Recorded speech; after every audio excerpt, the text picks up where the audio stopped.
So this session's about our Catholic faith in Gaelic. And does anybody know how long our people have been Christian? And with us, as well as being Christians, been Catholic? Anybody know how long? Any guesses? You guys know. Roughly 1,600 years. Huh? Yeah, 1,600. And how do we, where's that line where we can say we became Catholics, we became Christians, we became Catholics? The hint is the name of the candidate. St. Patrick. Yeah, St. Patrick. So he was one of the early Gaelic saints, right? He was in the 400s. What religion did we have before that? Paganism, right? And the important thing of that is paganism of the Gaels and of other Celts had to do with the divine being everywhere, okay? And when you look at really Gaelic prayers, right? Things that you find, I'll show this book to you more later on. This came up from above Mary Jane's place there, the Lochran, whatever. These are very Gaelic prayers.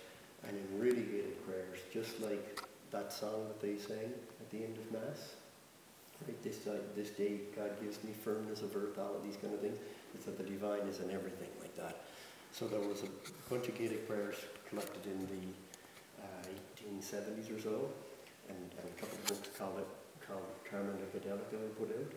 And those Gaelic prayers are really kind of healthy spiritually, because the divine is in everything kind of thing. It's all good kind of thing.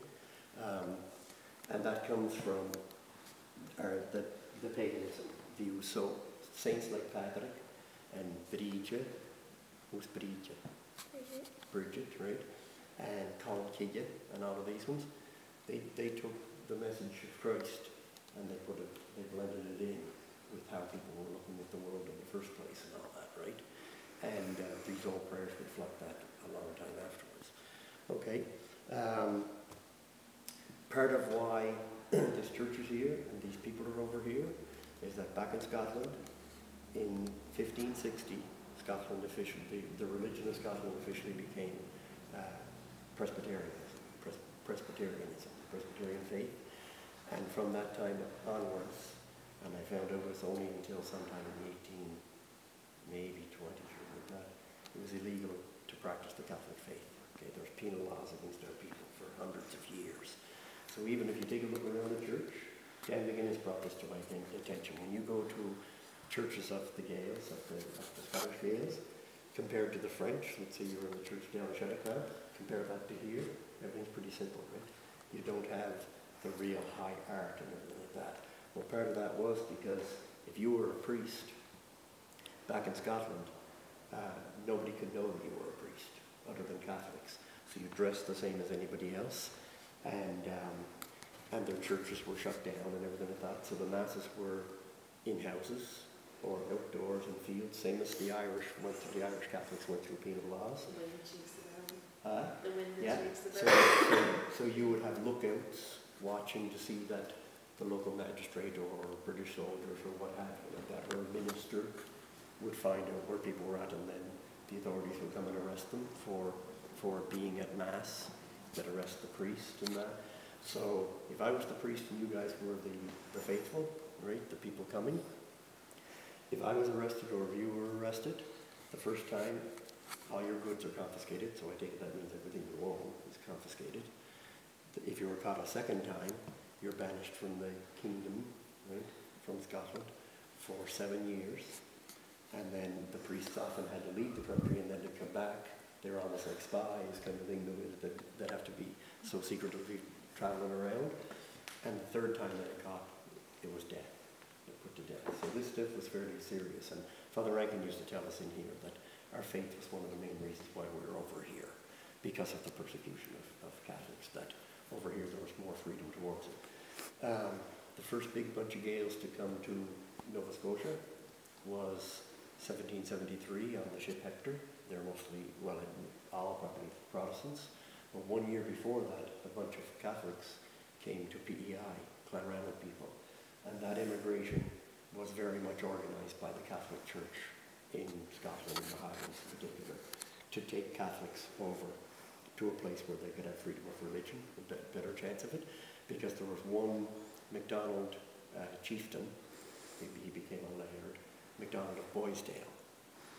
He converted from Catholicism to, maybe it was the Church of Scotland or something like that, because a lot of the better off the gentry and all that were Church of Scotland rather than Presbyterians and that.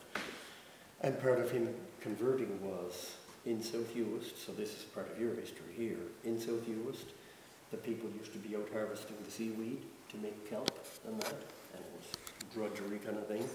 Well, if you were a Catholic, there was all kinds of holidays in the year, right? Holy days that you weren't supposed to work on those days. And Boysdale was getting tired of this, his workforce not working on this day, not working on that day because of holy days. So he was making people work, and they were worried about the state of their souls because they were breaking God's law, by the way, like that. And there was an Irish priest, Father Duggan, I think, and he gave it to Boysdale, MacDonald of Boysdale, in the church for making his people work on holidays, holy days, right? So he converted. Like I said, I'm not sure, it could be Church of Scotland. And when he did, he had this yellow stick, and he used to go to the crossroads where people were on the way to Mass, and he would be directing them with the stick to go to the Protestant church instead, and threatening them that if you don't change religion, I'm kicking you off your land, and that. So some Catholic gentlemen, especially MacDonald of Glendale from the mainland, and the Catholic clergy arranged for a few hundred of them to come over to PEI to remain Catholic. So we're not told this kind of history and all that, but it's very much an important part of our history. Okay, anybody know how many priests came from this parish? 3 anyways, yeah. And they would be Mary Jane's granduncle, right? Father Donald. If you go over to the grave, remember what I told you guys the other night? Yeah. Everybody in the graveyard is lying this way with the feet facing there, except for the 2 priests that are over there. They're facing this way, the priests face the opposite way. So you'll see 2 stones. One is Father Donald McKay. And what year did he die, remember? 70? 75. And then the other priest with the big Celtic cross is Father John McLennan, who's related to Geneva McLennan, coming here, and that. What was the reason for the feet the different way? I think it's got to do with the fact that they're still leading the people. And it's not necessarily just, I don't know if it's just a Catholic thing, but it may not necessarily be just a Gaelic thing. Like it could be with other ethnicities too on that day. The other priest is John Shaw, and he's buried, if you go up to Lakevale, I think, on the way to Kit George.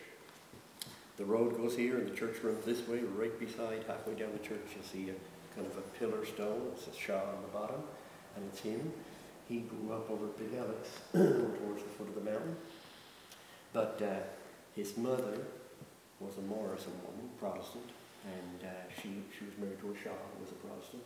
And the Shaw man died, so she was a widow. And then she married Gilles McBann, I think it was.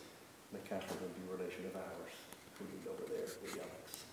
And they had a talk. They said that there was a boy and a girl, and they had a talk as far as, okay, what faith are we going to raise the kids in? And it was decided to raise the kids Catholic. And John went on to the priesthood and became a priest, Father John Shaw. So he grew up just over there. Any questions before I get into the Gaelic? Oh, there's another one. Father Dan Chisholm. Old Huey Chisholm's uncle. And this is a picture of him. Can I have it? Yeah? Father Dan Chisholm.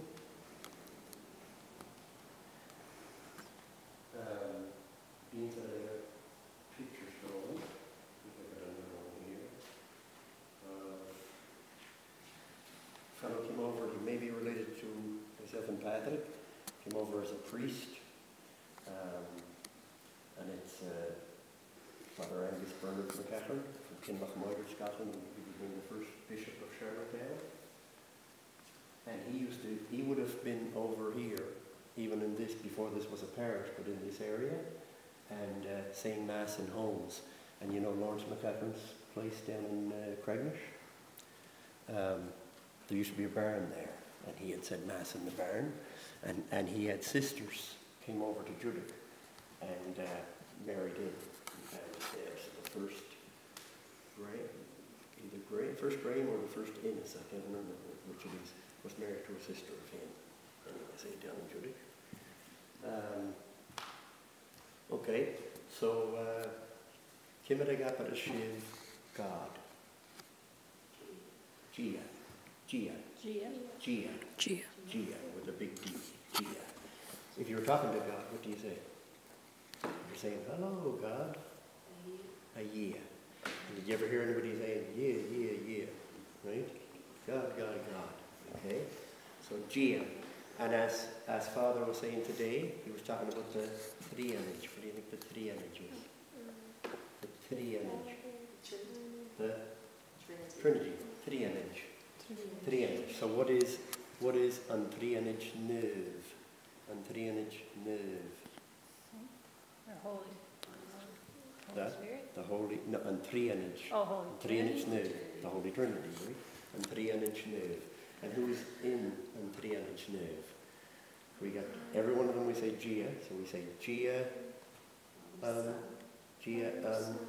Tahad, and so Ahad is Father, the Father, and Tahad, Gia and Tahad, Gia and Mach, Shimavach, Gia and Mach, I guess Gia and Spirit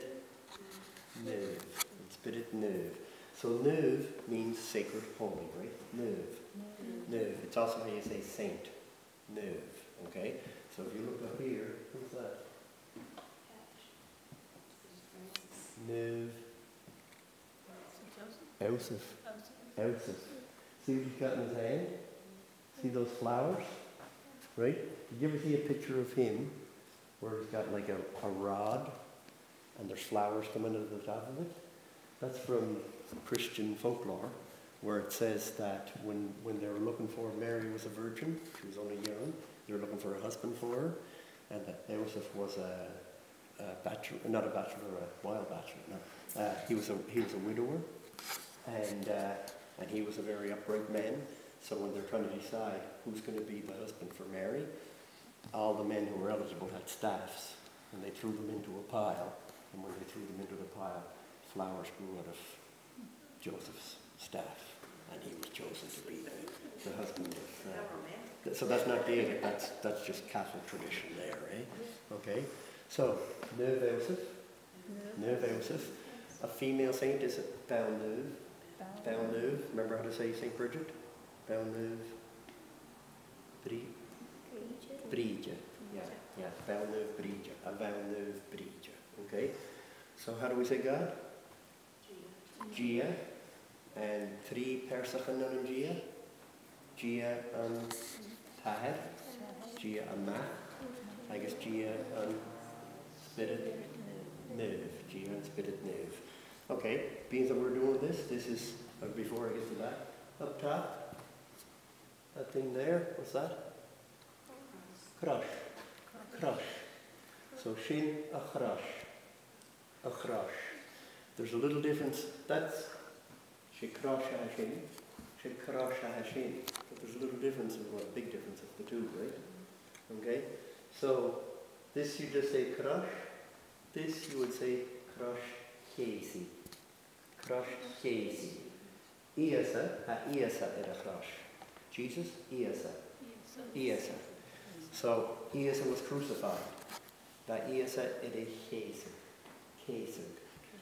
So it's like cross of the crucifixion. In English, what do we say for cross of the crucifixion? A crucifix, right? A crucifix. So crucifix is crush Casey. Okay?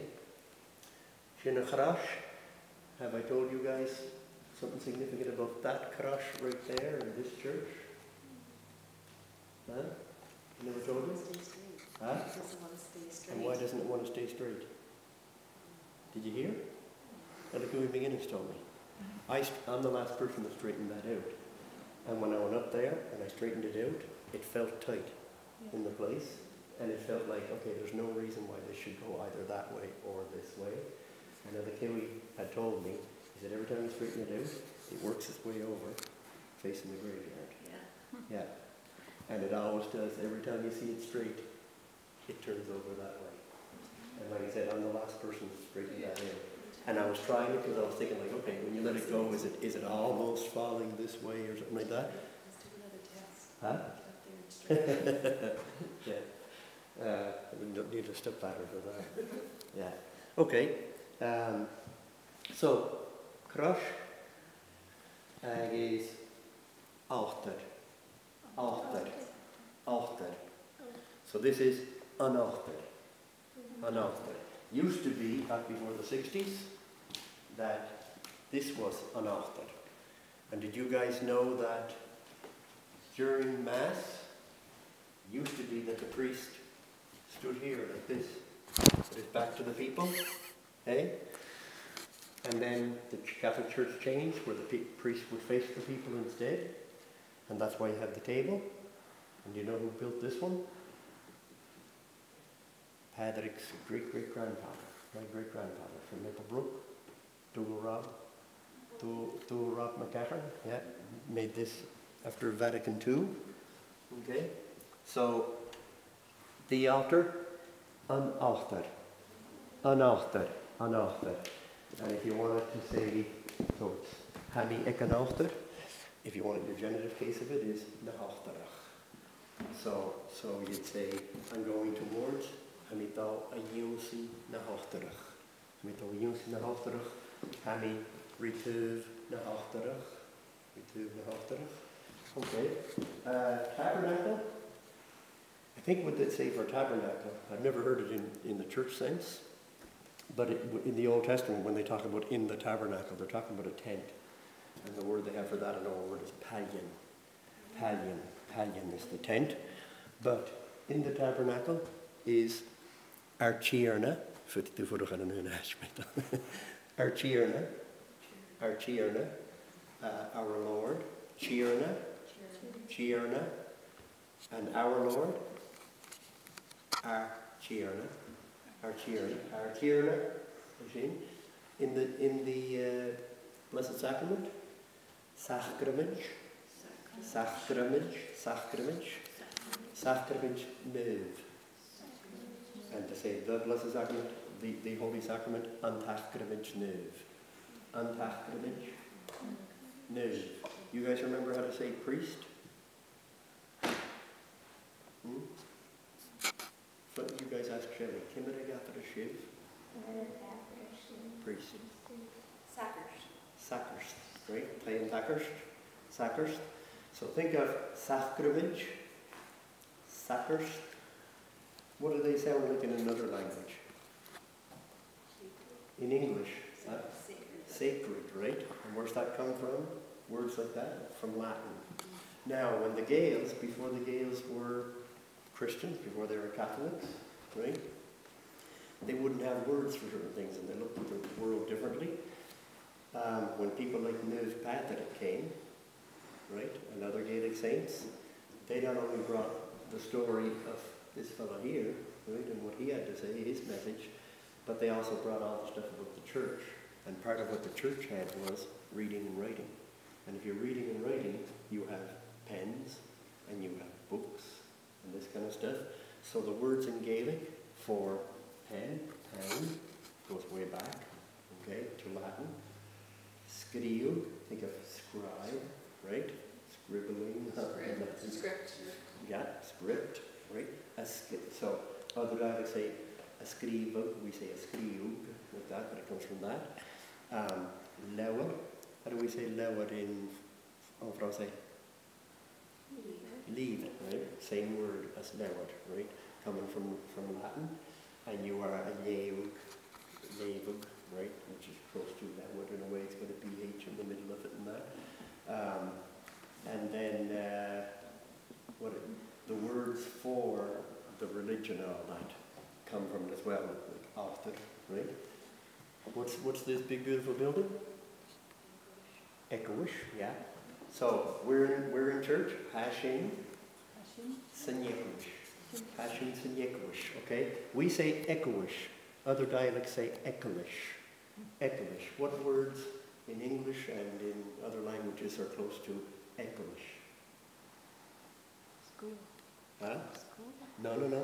Oh. Skull is a Gaelic word that maybe comes from, like scholar and all that, that comes from Latin as well. Ekelish. How do you say Ekowish en français? Église. Église. Ekelish. Église, right? Ecclesiastical. All of these things come from that. Okay. Okay. So, Coaja.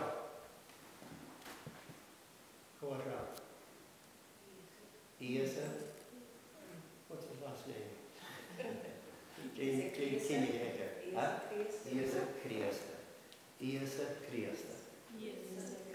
Kriasta. That's Iasa Kriasta. Who's this?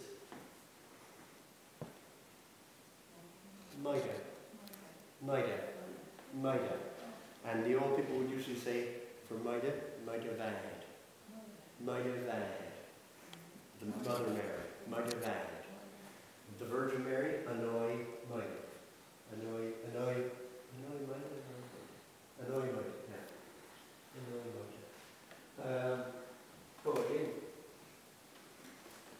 Shin Maida Vahid. Let's go Shin. Mahid Maida Vahid. Her mother. What was her mother's name? Huh? Mine are good Catholics. Elizabeth? Huh? Elizabeth was her cousin. Oh, okay. She went to visit Elizabeth. Maida Vahid's mother? Huh? Madeline? Anna. St. Anne, right? Yes. St. Anne. Anna. Yeah. Okay.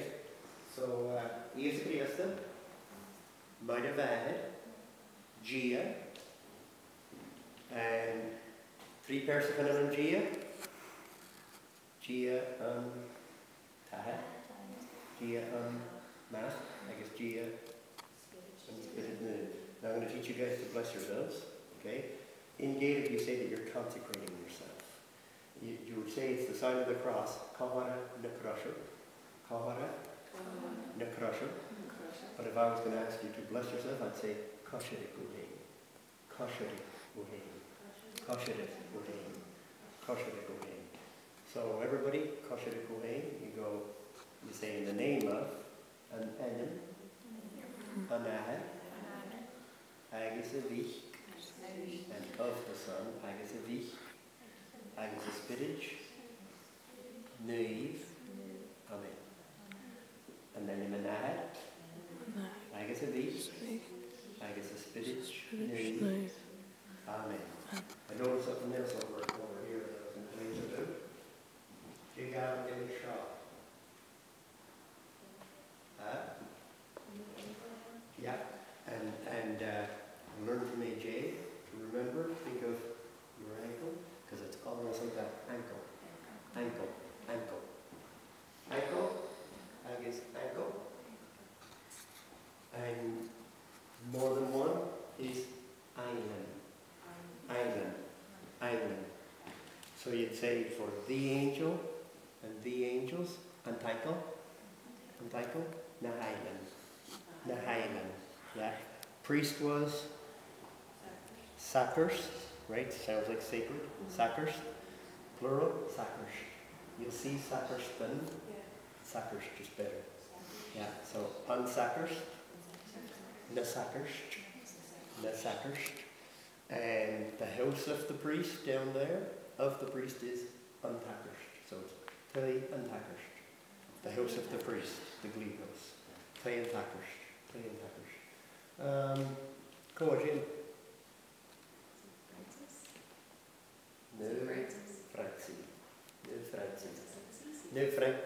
You'll also get Frank. It's the name Frank. Frank, yeah. I possibly Rankin comes from Frank. Machkrank, it would have been another thing, Machkrank. That. Okay, any other things that I'm not thinking of? Oh, where are you sitting at? This is Treste. Treste. Treste, yeah. Treste. Treste. More than one. Trestichen. Trestichen. Trestichen. Treste. Trestichen. And Jekosh? Stations of the Cross. To Leva, yeah, okay. So, do you know that in this church, the first time the Stations of the Cross were put up, they had them go the other way, right? And then somebody realized that's not the way you do that. So they put them like this. But the interesting thing in Gaelic is, and you guys know this, what's the best way to go around and do something? What do you call this? Jesha. So that's cool that in this church, right, which was built 1877 or so, that they were put around Jesha the first time. And then, I don't know, somebody brought it to the attention of Father Donald McIsaac. I was telling you guys the story of Father Donald McIsaac. He had h-Albann, the second sight, right? And he told my great-great-grandfather stand under his hand and he could see the lights over in the graveyard. Anyways, when he was told that they were put up that way, supposedly he said, I don't know what it would be in Gaelic, but in English it was, he would have said it in Gaelic, but in English it was a good head that put them up that way. So they may as well stay like that or something, eh? Yeah. So a path, a way that you are going is a slia. And the way of the cross, slia na crusher. And everyone is, how do we say stop in Gaelic? Stat. Everyone is a stat. So, hiet stat, and darna stat, and tres stat. Okay? And maybe I shouldn't be telling this, but I'm going to. Is that down in Mahon, it's a funny story. Down in Mahon there was this guy that was always bad to be staring at everyone. So he'd be sitting in church before Mass, and no matter who was coming through the door, he'd have to be looking around and watching them until they came into their seat and everything like that. He was just really bad for doing that. So during Lent, and Lent is Caras, during Lent people would be going on Slia na Crusher. So this one guy got up to start, and this other fellow followed him. And every stat, the guy was coming along. Is she finished there now? Minuscule. Okay, we know. So every stat, the other fellow was coming, and he wasn't paying any attention to the Station of the Cross. He was looking at the man every time. And the other guy didn't like this. He was just having enough of it. So by the time they came over to and down the stat here, the 12, and Kasich, remember we said crush Casey there? And the first guy he couldn't take any more of this, so he turned to the other fellow and he pointed to him and he said, hey, can you measure out into it? He said, that's the guy that was crucified, it wasn't me at all. Yeah. Why don't we head to the back of the church? Okay.